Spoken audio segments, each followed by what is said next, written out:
এই দোয়াটা শিখে নেন, ইনশাআল্লাহ আপনার জীবনের সমস্ত সংকট কেটে যাবে।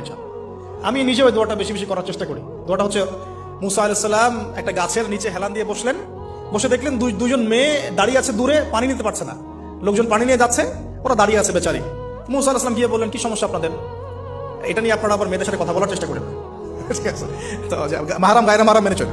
তারা বললেন যে আমাদের বাবা অনেক বৃদ্ধ মানুষ, আমরা পানি নিতে পারি না যতক্ষণ না আমাদের কম পানি নিয়ে চলে যায়। মুসা আলাইহিস সালাম একটু বললাম না, ফিজিক্যালি খুব স্ট্রং ছিলেন, থাকে না বডি বিল্ডার, সামনে গিয়ে কথা বলে সরব পানি দিতে দাও, তখন মানুষ একটু মূল্যায়ন করে না। তো মুসা আলাইহিস সালাম এভাবে পানি নিয়ে দিলেন এবং বাছুরদেরকে পানি পান করালেন, করিয়ে গাছের নিচে এসে বসে আছেন।